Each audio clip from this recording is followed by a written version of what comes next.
Alexandra Eala just did something no Filipino has ever done in the history of tennis, and honestly, if you blink, you'll miss why this is such a massive deal.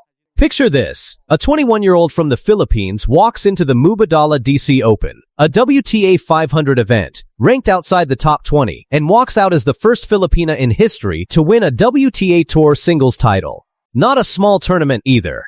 She had to go through the top 3 seeds in the draw just to get there. Let's talk about who she actually beat, because this is where it gets insane. Round by round, she took down Olympic gold medalist Zheng Qinwen, then defending champion Leylah Fernandez, then second seed Elina Svitolina, then 4-time Grand Slam champion Naomi Osaka, and finally, in the final, the world's top seed, Jessica Pegula.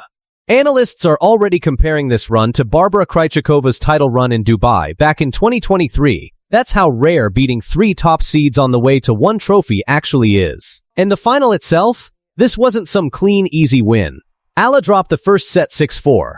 Then rain hit. The match got suspended overnight and had to resume the next day, a Monday final, which almost never happens on tour. She came back down a set, trailing in the score, exhausted from a long wait, and somehow flipped the entire match. She took the second set 6-4, and then absolutely demolished Pegula 6-0 in the third. Final score, 4-6, 6-4, 6-0. Once play resumed, she lost almost nothing on her own serve, winning 84% of first serve points and dropping only 7 points total on her serve in that second half of the match. She won the final 8 games of the match in a row against one of the best returners in the world. That is not normal. That is a complete momentum flip in real time. This win didn't just get her a trophy. It pushed her ranking up 8 spots to a career-high world No. 20, making her the first Filipina ever to crack the top 20. And here's the thing, this wasn't a random breakout. This has been building. She trained at the Rafa Nadal Academy in Spain starting at age 13 on a scholarship, and when she graduated from the academy in 2023, it was Iga Swiatek, the world number 1 at the time, who handed her the diploma. Fast forward to Wimbledon this past July, and Eala knocked Swiatek out in straight sets, becoming the first player from the Philippines to ever reach the 4th round of a Grand Slam in the Open era. Full circle moment, and honestly kind of poetic. Now here's where it stops being just a tennis story and turns into a full-blown national moment. President Ferdinand Marcos Jr. posted publicly congratulating her, saying she continues to redefine what's possible for Philippine tennis. This wasn't the first time either. Back in July, after her Wimbledon run, he hosted her at a reception at Malacanang Palace in Manila. Former boxing champion Manny Pacquiao called her our new champion on social media. Eala walked through the toughest draw of her career and became the first player from the Philippines to ever win a double singles title. This isn't hype, this is the real-time rise of a superstar, and the entire tennis world stopped to react. Let's talk about who she beat, because this wasn't a lucky run. In the first round, she took down the Olympic champion, Qinwen Zheng. In the second round, she knocked out the defending champion, Leylah Fernandez. Then she beat Naomi Osaka, a 4-time major champion, and followed that up by eliminating the world No. 1 seed on her way to the final. 3 top seeds gone in a single week. Analysts on the desk called it exactly what it was. She absorbed the power from big hitters like Zheng and Osaka and turned it right back against them, with a return game that's become, in their words, absolutely deadly.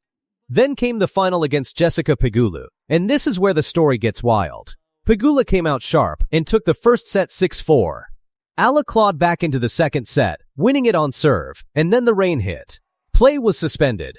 The match got frozen mid-second set, and both players had to walk off, go to bed, and come back the next day to finish at a final that literally spanned 24 hours across 2 separate days. When they resumed, something had shifted. Pegula, who had just 20 unforced errors before the delay, came back out and racked up 30 unforced errors after it, wildly uncharacteristic for a player with her experience. Meanwhile, Eala just got bolder. Analysts described her as fearless, aggressive early in points, cranking up the miles per hour on her forehand, and she closed it out by taking the third set 6-1 to win her first career WTA title. Think about what that means for Pegula too.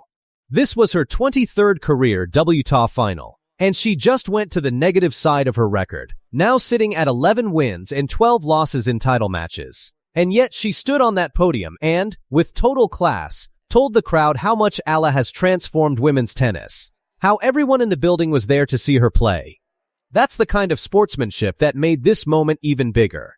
Now let's get inside Eala's head, because her own words after the match are where this story really hits. She said the last 24 hours were a blur. She'd warmed up what felt like 1,000 times waiting through the delay, and when she finally hit that match point, she says she basically blacked out. Everything just came rushing at her at once. She talked about being nervous before the final points and trying to channel that nervous energy into moving her feet and hitting clean committed balls. And when it was over, she dropped straight to the ground. She wasn't just carrying her own dream on her shoulders either. Eala has become a genuine national symbol back in the Philippines. She even received a presidential commendation after her breakout run to the second week at Wimbledon earlier this year. She talked openly about how heavy that recognition can feel in the moment, how overwhelming it is to experience these firsts in real time, but how tennis has been her whole life since she was a kid. And competing under pressure is the one thing she knows how to do no matter what. And her fan base is turning into its own storyline. Exactly 1 year ago, Eala wasn't even in the top 50 of women's tennis. She was ranked 65th in the world. Days before that, she lost in the first round of the Canadian Open. Fast forward 12 months, and she's standing on center court in Washington, D.C., holding her first ever WTA trophy, having just beaten the world number 3, Jessica Pegula, in 3 sets. That's not a slow climb. That's an explosion. And today I'm breaking down exactly how it happened, in her own words, in her coach's words, and in the words of the woman who just lost to her. Let's start with the moment nobody expected. Pegula, the runner-up, the top seed who'd barely lost a final all 2026 season, walking up to the mic seconds after defeat and calling Eala an amazing player, not through gritted teeth. She talked about watching Eala grow over the last couple years, about how tough she is to face, and about genuinely enjoying the atmosphere Eala's fans bring to every tournament. That's rival respect, live, unscripted, right after a loss. Then it was Eala's turn. And here's the detail that actually tells you who she is. Her first words as champion weren't about herself. She turned straight to Pegula and thanked her for an amazing week, specifically praising her forehand and backhand, saying she was still learning from her, even in a match she just won. Then came the thank yous: her mom, her dad, her brother, her team, calling them her inner circle, the people who make her feel like she's not carrying this alone. She thanked the tournament for moving the final to a Monday after rain wiped out the original schedule, and she called it memorable instead of a disaster. Then she turned to the crowd, specifically the Filipino community, in D.C. and back home, and said she felt all the love. She even revealed that the night before the final, she got flooded with messages from friends and family scattered across tour, and that alone made her feel like, win or lose, this tournament was already a win. Now here's the number that makes all of this land differently. This win was Eala's 9th career victory over a top 10 player, and her 7th this season alone.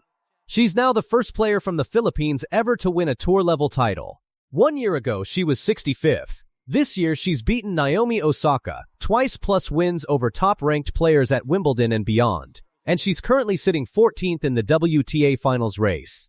That's the fastest kind of rise this sport produces, not steady, not predictable, just a switch flipped somewhere in the back half of last season. But here's what actually explains how she held it together during that final. Because it wasn't luck. It rained. Play got suspended, restarted, suspended again. Pegula took the first set, 6-4. Eala was down in the biggest match of her career against a player who almost never blows a lead.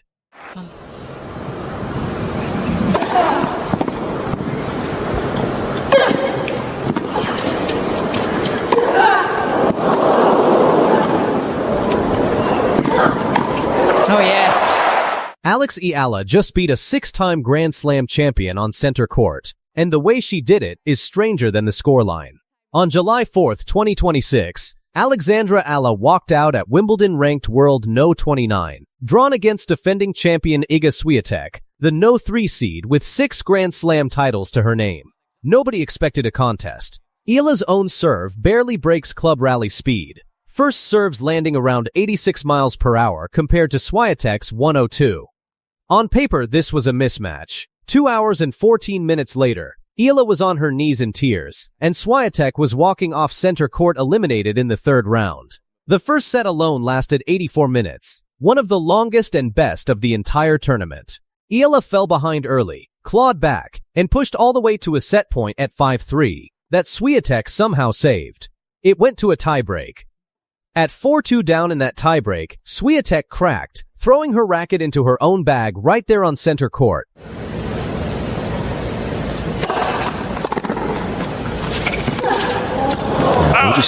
The defending champion visibly losing her composure in front of a full crowd. Eala saved 2 set points and closed the tiebreak 7-6. She never let go in the second set, racing through it 6-2 while Swiatek's game came apart around a string of unforced errors and double faults. 5 double faults across the whole match.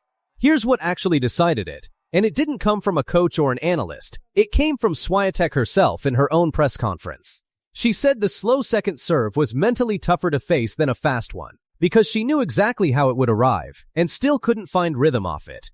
That's the twist worth building the whole video around. The serve everyone calls Eala's weakness, the one running roughly 20 miles an hour slower than tour average, is the exact shot that dismantled a Grand Slam champion. It wasn't power that beat Swiatek, it was timing and disguise. Since her run in Miami in 2025, Eala has built one of the best second serve returns on the entire WTA Tour. And she can send it anywhere. Down the line, cross-court, inside out, inside in, off both wings. This wasn't the first time these two had met. 16 months earlier, in Miami, a far less experienced Eala beat Swiatek in straight sets, a result that barely made headlines outside tennis circles at the time. Wimbledon wasn't the surprise, it was the confirmation. And it mattered beyond the scoreboard. Eala became the first Filipina to reach the second week of a Grand Slam, and the first player from the Philippines, period, to get this deep into a major. There's no academy pipeline back home, no prior generation to point to, just Eala, her brother, and her grandfather running drills after school years before anyone outside the Philippines knew her name. On court afterward, still catching her breath,